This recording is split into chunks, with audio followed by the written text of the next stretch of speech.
हाँ जी। तो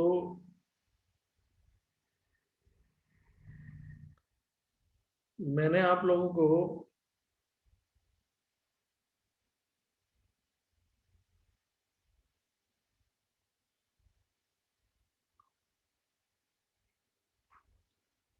एक अकाउंटिंग इक्वेशन कराई थी। पहला क्वेश्चन जो मैंने कराया था,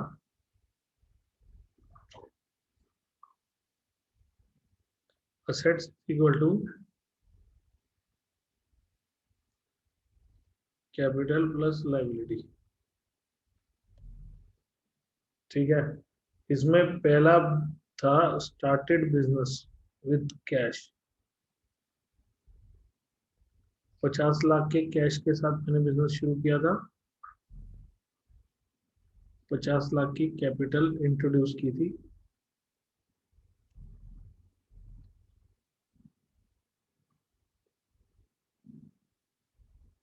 ठीक है, ध्यान है सबको ये वाला क्वेश्चन ना पूरा?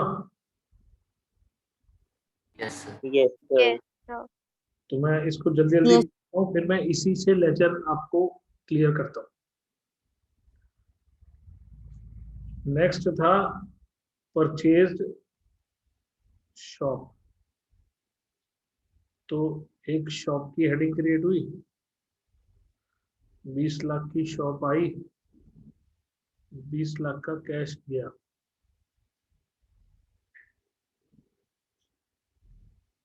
ठीक है,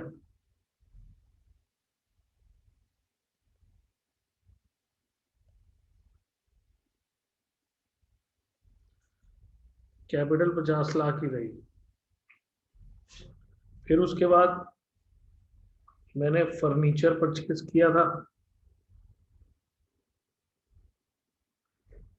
फिर उसके बाद मैंने स्टॉक परचेज किया था। फिर उसके बाद मैंने एक लोन लिया था। फिर उसके बाद मैंने एक गोडाउन परचेज किया था। फिर उसके बाद मैंने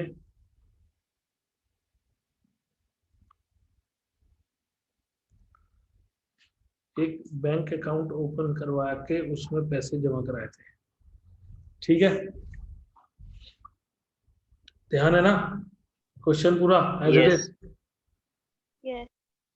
तो इसे Yes, sir. थोड़ा सा फटाफट वाले अंदाज में ज्यादा समझाए बिना कर रहा हूँ कि इसमें लेजर समझाना है। तो यहाँ पर मेरी एक हेडिंग फर्नीचर की आ जाएगी, एक हेडिंग गोडाउन की आ जाएगी, एक हेडिंग स्टॉक की भी आ जाएगी, और एक हेडिंग बैंक की भी आ जाएगी।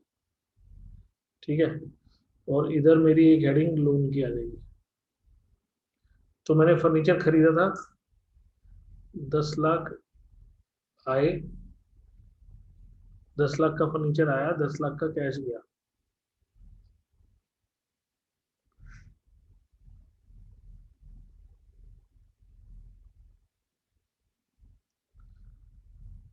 पचास लाख की capital as it is 50 lakh की रही। लाइबिलिटी अभी तक कोई है नहीं, जीरो है लाइबिलिटी हमारी।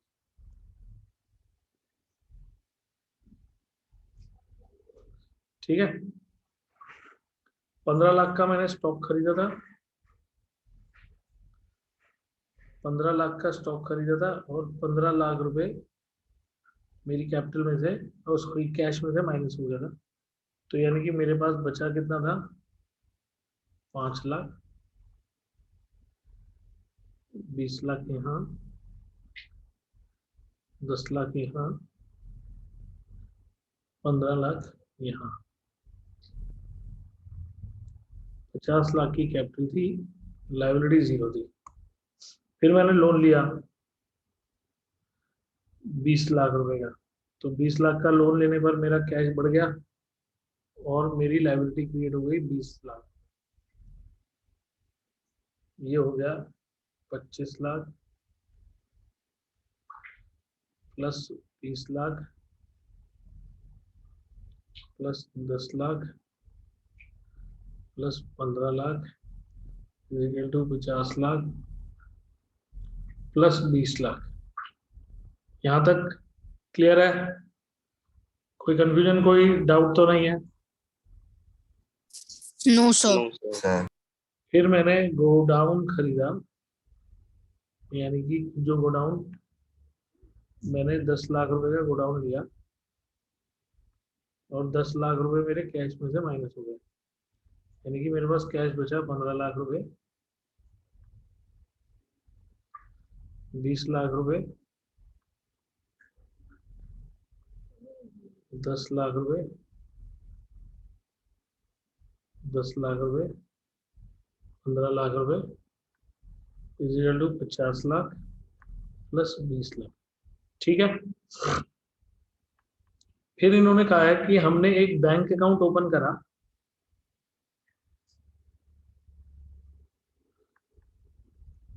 तो 10 लाख बैंक में जमा कराए और 10 लाख मेरे कैश में से माइनस हो गए। ठीक है, तो मेरी फाइनल इक्वेशन क्या आई? 5 लाख का कैश, 20 लाख का फर्नीचर, सॉरी शॉप, 10 लाख का furniture,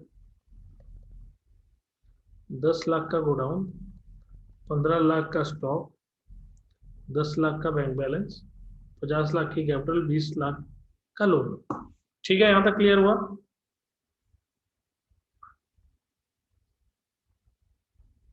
is it clear to everyone? Yes sir. Yes sir. किसी भी तरह का यस सर। कोई भी क्वेश्चन दिमाग में उठ रहा है? अब मान लो कि मैं यहाँ पर ना लेजर बनाता हूँ, तो आपने असेट्स में कौन कौन सी हेडिंग बनाई है? एक एक करके बोलो। कैश, शॉप, फर्नीचर, आराम आराम। Godown, stock, bank. नहीं हूँ, 1 मिनट, मुझे लिखने भी तो दो साथ साथ यार, हद हो गई, भागते जा रहे हो। आराम आराम से।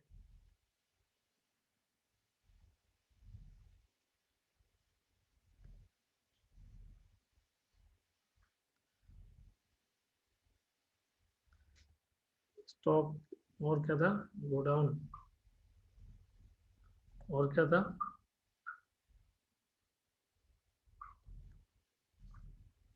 और क्या था?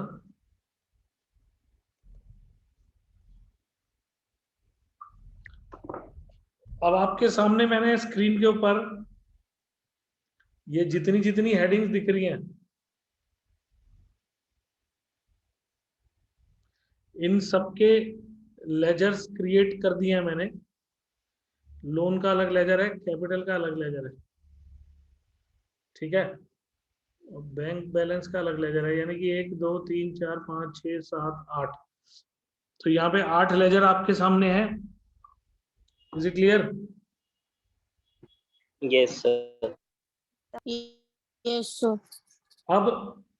अब फोकस कैश के ऊपर देखो कि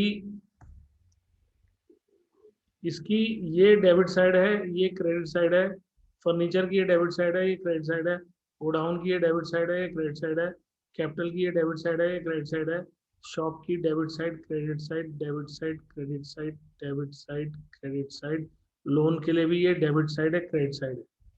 तो मेरी इस पूरी बात से आप लोग के दिमाग में क्या बात सेट हो गई? क्या बात सेट हुई है दिमाग में? LHS डेबिट होता है और क्रेडिट RHS होता है। इसका मतलब ये हुआ कि हमारा कोई भी लेजर होगा, चाहे एक असेट का लेजर होगा, चाहे कैपिटल का लेजर होगा, चाहे लाइबिलिटी का लेजर होगा। पहली बात तो लेजर सबके बनेंगे, नंबर 1। हर चीज लेजर की फॉर्म में एक्सप्रेस होती है। जैसे मैंने अभी आपको मोबाइल वाला एग्जांपल दिया था कि मोबाइल के कॉल लॉग्स के अंदर जो कुछ भी होता है वो इंटरनली उस पर्सन का लेजर बना देता है, जिसकी कोई एक कॉल भी आपने करी हो या उसकी आई हो, मिस कॉल हुई हो या डायल्ड हुई हो या इनकमिंग कॉल हुई हो, जो भी कॉल हुई हो, वो उसका एक लेजर क्रिएट कर देगा कॉल लॉग्स के अंदर, और उसका सारा रिकॉर्ड उसी लेजर के अंदर मिलेगा। समझ आई बात?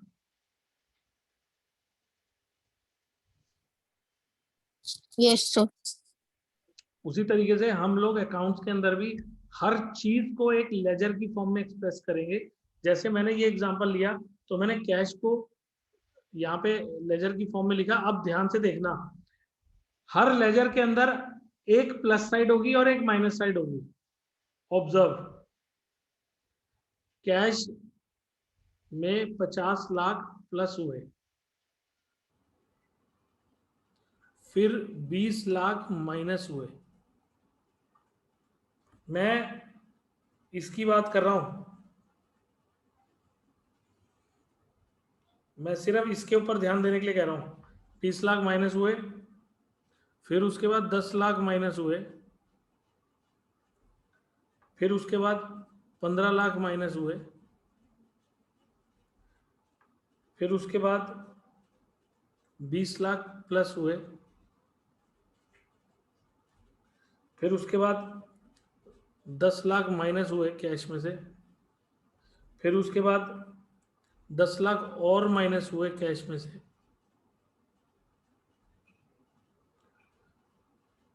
बस। तो अब आपने, जब मैंने कैश के अंदर बनाया तो आपने क्या ऑब्जर्व किया? डेबिट साइड प्लस है और क्रेडिट साइड माइनस करा आपने sir. Cash. Exactly.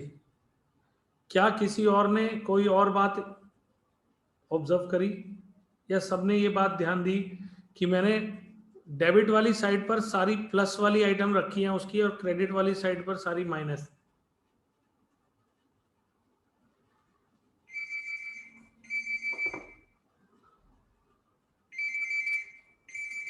Just hold on.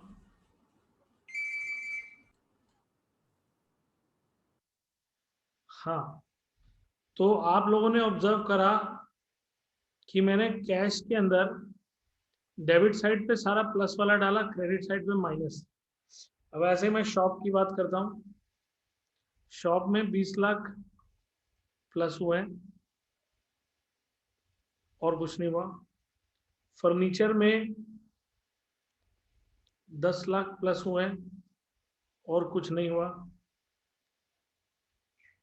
Godown में 10 लाख प्लस हुए हैं और कुछ नहीं हुआ। स्टॉक में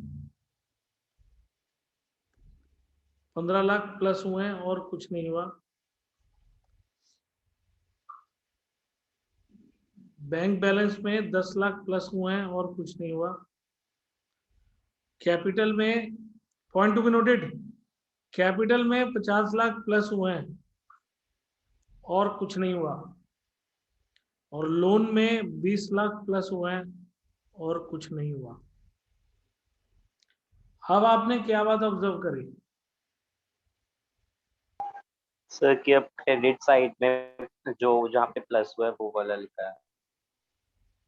देखो, मैं जस्ट अ मिनट,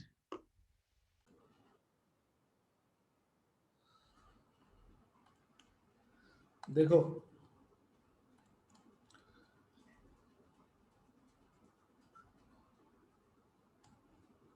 स्क्रीन पे देखना जो मैं अब दिखाना चाह रहा हूं आपको।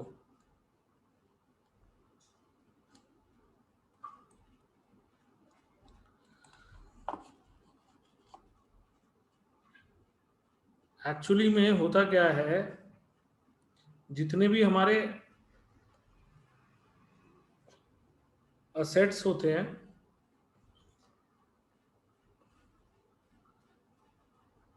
ये सारे कुछ कुछ एग्जांपल्स हैं असेट्स के जो मैंने आपको अपने अपने एग्जांपल में लेके बताया। अब इसके अंदर ये कह रहा है, while recording business transaction we have to identify whether the transaction relates to asset, liability, capital expenses और लॉसेस। यानी कि आपको पहले तो ये पता लगाना है कि हमारी ट्रांजैक्शन असेट से रिलेटेड है, लायबिलिटी से, कैपिटल से, या एक्सपेंसेस से, या लॉसेस से। अब वो कह रहा है if the transaction relates to assets we have to ascertain that the transaction increases asset और डिक्रीजेज इट।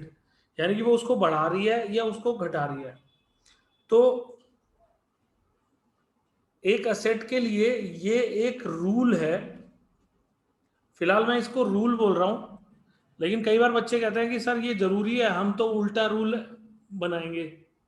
तो यूं समझ लो कि जब कोई गेम बनाई जाती है तो उस गेम के रूल्स वही सेट करता है जिसने वो गेम बनाई है, समझे? उसी तरीके से अकाउंट्स जिसने भी बनाई है उसने असेट्स के लिए डेबिट साइड को प्लस वाली साइड बनाया है। यानी कि जब हम किसी असेट के अंदर डेबिट वर्ड यूज करेंगे, इट रिप्रेजेंट्स प्लस।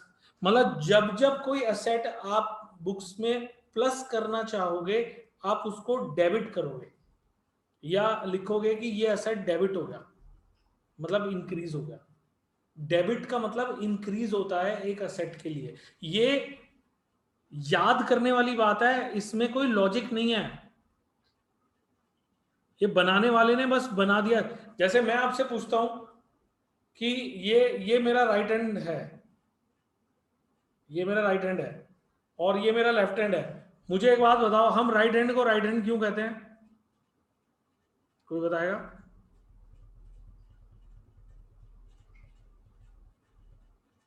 हम राइट हैंड को राइट हैंड क्यों कहते हैं?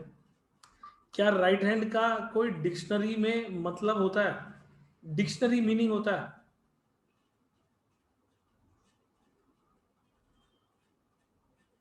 बस हमको ना ये याद करा दिया गया है कि ये मेरा राइट हैंड है, तो हम इसको राइट हैंड बोलते हैं। लेकिन राइट हैंड मतलब हम दिखाकर बोलते हैं कि ये सीधा हाथ है, मेरा सीधा हाथ, राइट हैंड। अब कोई कहे कि भाई इसको तू लेफ्ट हैंड बोल, तो मैं मानूंगा ही नहीं, क्योंकि मेरे दिमाग में ना घुस चुकी है बात। उसी तरीके से एक असेट के लिए डेबिट का मतलब प्लस है, ये बनाने वाले ने इनिशियली रूल्स बनाए हैं कुछ, और हमको उन रूल्स को फॉलो करना है। मतलब इसमें कोई लॉजिक नहीं है। ये एक किसी पर जैसे गेम होता है ना, मैं परफेक्ट एग्जांपल दे रहा हूं। गेम के अंदर कुछ बटन्स होते हैं, मेरे ख्याल से यहाँ पर जितने लोग भी मेरे से क्लास ले रहे हैं, सबने कभी ना कभी पबजी या फिर कौन सी चली थी बहुत पहले मोबाइल में, कैंडी क्रश, और पता नहीं कितनी तो गेम्स आकर चली गई, कितनी आज भी चल रही हैं। हर एक के अंदर कुछ बटन्स होते हैं कि भाई अगर प्लस का बटन दबाओगे तो जंप करेगा, माइनस का बटन दबाओगे तो शूट करेगा, राइट एरो दबाओगे, लेफ्ट एरो दबाओगे तो आगे जाएगा, पीछे जाएगा। ऐसे होता है ना, ऐसे होता है ना, सबको पता है ना कि हर बटन का कुछ गेम के अंदर मतलब होता है कि भाई इस बटन के दबाने से ये होगा। ये तो सबको पता होना चाहिए। यस तो मुझे ये बताओ कि यस सर। प्लस के बटन के ऊपर अगर मैंने जंप सेट किया हुआ है, तो क्या प्लस का बटन दबाने से कोई और काम होगा? No sir. जंप नो ही सर। जंप ही होगा ना जब। और अगर मैं चाहता हूं कि प्लस के बटन दबाने से शूट करे, तो इसका मतलब क्या करना पड़ेगा मुझे? उसको सेट करना पड़ेगा। और अगर मैं वो सेट कर दूंगा और वो गेम में मार्केट में आउट कर दूंगा, तो इसका मतलब है ऑल ओवर दी वर्ल्ड अगर मेरी बनाई हुई गेम कोई खेलेगा, तो उसके अंदर प्लस का मतलब वही होगा ना जो मैंने सेट किया है। Yes sir. Yes sir. इसका मतलब ये हुआ कि ये चीज यूनिवर्सली मानकर खेली जाएगी कि भाई यूनिवर्सली ये चीज एक्सेप्टेड होगी कि इस बटन से ये चीज होगी। उसी तरीके से ये अकाउंट्स के जो रूल्स हैं, these are universally accepted rules. आज की डेट में पूरे यूनिवर्स में इसको राइट हैंड कहा जाता है और इसको लेफ्ट हैंड कहा जाता है। यानी कि पूरा यूनिवर्स ये बात मानता है, चाहे वो अमेरिका हो, चाहे हम इंडिया में बैठे हों, कहीं चाइना में बैठे हों, कहीं किसी भी और कंट्री में बैठे हों, राइट हैंड को राइट हैंड ही कहेंगे सब अपनी लैंग्वेज में। समझ गए ना मैं जो कहना चाह रहा हूं? तो these rules are universally accepted rules.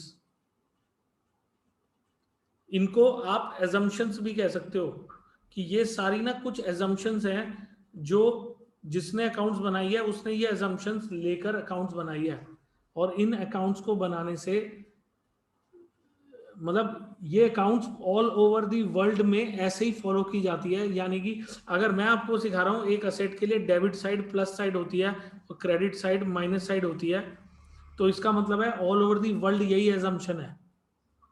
America में भी कोई किसी को लेजर सिखा रहा होगा तो यही मतलब बता रहा होगा, ऐसा नहीं है कि वो कुछ और मतलब बता देगा, बताएगा अपने स्टाइल में, वो बात अलग है, मगर मीनिंग तो यही है ना कि एक असेट की जो क्रेडिट साइड है वो माइनस साइड है और जो डेबिट साइड है वो प्लस साइड है। या इन अदर वर्ड्स कहूँ, एक असेट के लिए डेबिट का मतलब प्लस, क्रेडिट का मतलब माइनस होता है। Is it clear? Yes sir. ऐसे एक Yes, sir. लाइबिलिटी के लिए उल्टा होता है। लाइबिलिटी के लिए जो क्रेडिट साइड होती है वो प्लस साइड होती है। यानी कि जब जब हम कोई उधार लेंगे तब तब हम उसे क्रेडिट करेंगे, मतलब हमारी लाइबिलिटी बढ़ती चली जाएगी, और जब हम उस लाइबिलिटी को चुकाएंगे तो वो लाइबिलिटी हमारी घटती चली जाएगी, यानी कि डेबिट होती चली जाएगी। समझ रहे हो बात? Is it clear? Yes sir. Yes. देखो इसके अंदर ना कोई लॉजिक नहीं है। अब अगर आप कहो कि सर लाइबिलिटी के क्रेडिट साइड को प्लस लेने का क्या लॉजिक है, तो इसके पीछे कोई लॉजिक नहीं है। हाँ ये जरूर है कि जिसने भी पहली बार सोचा उसने ये सारी बातें सोची। अब ये वही बता सकता है उसने क्या सोचकर ये सब कुछ सोचा था। देखो ऐसे ही कैपिटल में ये सब कुछ होता है। इस सब के बाद में आगे आपको काम की बात पे सीधा ले जा रहा हूँ। ये देखो, ये आपको स्क्रीन पे नजर आ रहा है जो मैंने पेज खोला है, page number 99। Yes, sir. These are the assumptions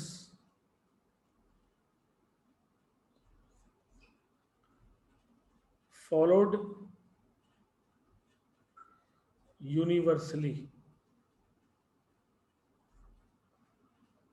एक असेट के लिए डेबिट प्लस क्रेडिट माइनस, एक लाइबिलिटी के लिए डेबिट मतलब माइनस क्रेडिट मतलब प्लस, कैपिटल के लिए क्रेडिट का मतलब प्लस डेबिट का मतलब माइनस, एक्सपेंसेस के लिए डेबिट मतलब प्लस क्रेडिट मतलब माइनस, और इनकम के लिए क्रेडिट मतलब प्लस और डेबिट मतलब माइनस। ये बात दिमाग में ना बिठा लो। वैसे मैं इसको यूज करता रहूंगा, अलग अलग ढंग से आपको समझाता रहूंगा, मगर मगर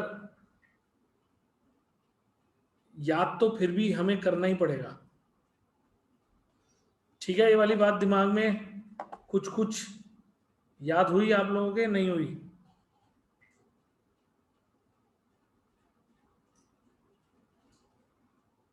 जी, कुछ कुछ याद हुई?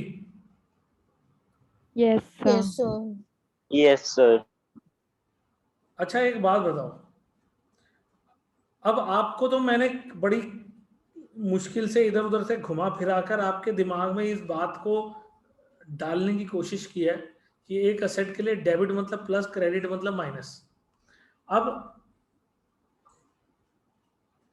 अब मैं कहना चाहता हूं कि अगर आपने किसी लेमैन को समझाना हो कि एक असेट के अंदर डेबिट मतलब प्लस क्रेडिट मतलब माइनस होता है, आप उसको कैसे समझाओगे? मान लो आपका कोई फ्रेंड है जो साइंस स्ट्रीम का है, उसको नहीं पता ये डेबिट क्रेडिट क्या होता है या वटेवर, तो आप उसको कैसे समझाओगे या उसको कैसे रटवाओगे?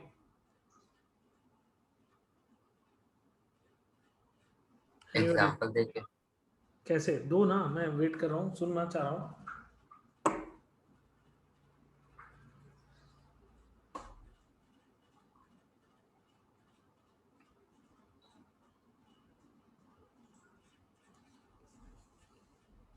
बोलो गौरीश।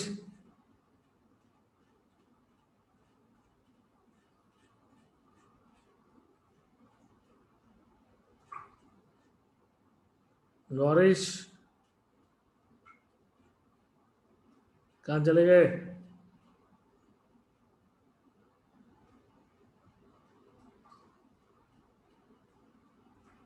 गौरेश,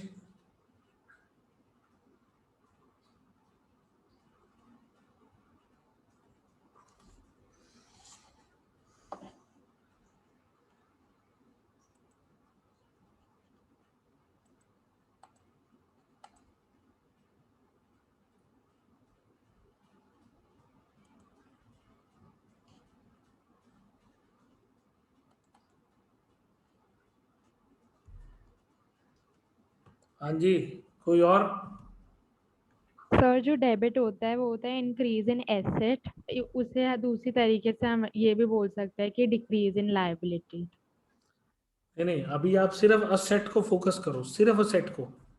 आपने जो फोकस करना है ना मुझे समझाने के लिए, वो सिर्फ इस असेट के ऊपर फोकस करना है।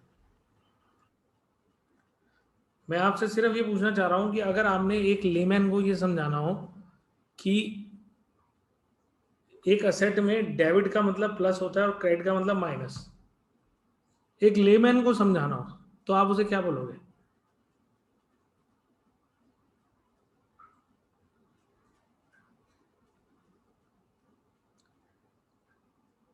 अच्छा चलो, मैं ही आपको समझाता हूँ। मैं सुनना क्या चाहता हूँ आप लोगों से। अच्छा मुझे एक बात बताओ, मैं जब भी अकाउंटिंग इक्वेशन के अंदर कोई ट्रांजैक्शन लिखता था, मान लो मैंने लिखा परचेज फर्नीचर, तो मैं आपसे सबसे पहले क्या पूछा करता था? क्या आया और क्या गया? ये पूछता था ना मैं। तो ये मैं इसीलिए पूछता था क्योंकि मुझे एक लेमैन को समझाना है अगर, तो उससे सवाल जवाब करो सिंपल लैंग्वेज में। तो मैंने आपसे सवाल किया क्या आया क्या गया, पूछता था ना मैं आपसे। Yes sir. तो अगर मैंने फर्नीचर परचेज किया तो उसमें क्या आया?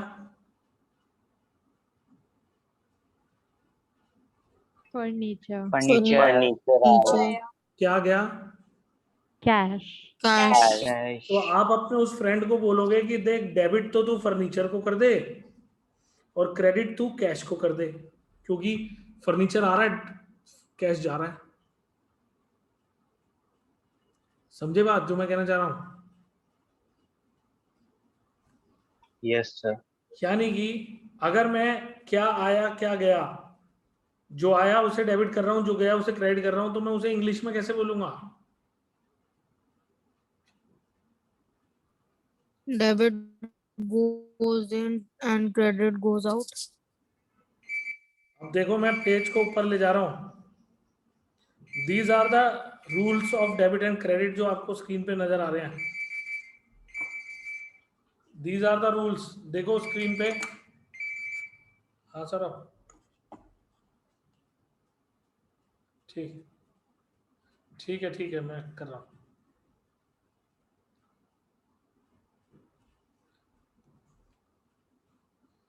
हाँ जी, आपको स्क्रीन पे दिख रहा है? Yes sir. ये रूल्स होता है। मैं आप लोगों को जो इतने दिनों से आदत डाल रहा था ना, क्या आया क्या गया, ये आपकी बुक्स के अंदर ये रूल्स लिखे हुए हैं कि अगर डेबिट क्रेडिट को रटना है ना, तो उसके लिए ये 3 रूल्स होते हैं। Debit what comes in, credit what goes out, debit the receiver, credit the giver, debit all expenses and losses, credit all incomes and gains. ये रूल्स देख रहे हो, इसको ट्रेडिशनल अप्रोच कहते हैं। नजर आ रहा है स्क्रीन पे सब कुछ? Yes sir. तो ये रूल्स जो हैं, ये हम अगली क्लास की डिस्कशन यहीं से शुरू करेंगे। आज मैं इतना ही बता रहा हूं। आज मतलब यूं समझ लो कि अब अगली क्लास के बाद आपको काफी कुछ क्लियर हो जाएगा। मैं धीरे धीरे मतलब अगली क्लास में मैं जर्नल भी समझाऊंगा और इन रूल्स के ऊपर डिस्कशन भी करूंगा। आप खुद से पढ़ना चाहो तो आपके पास असाइनमेंट है, आप थोड़ा सा पढ़ सकते हो। नेक्स्ट क्लास कल छोड़कर मंडे को लूंगा, ठीक है? फाइन। Yes sir. तो Okay, आज sir. जो डिस्कशन है उसको Okay, sir. एक बार कल जो है ना, मेरे कहने पे दोबारा से पूरी क्लास एक बार ही देख लेना और असाइनमेंट से ये पढ़ लेना, जिसके पास असाइनमेंट नहीं है वो आज और कल में मेरे से कलेक्ट कर लो ताकि इसको पढ़ सको, ठीक है? ओके,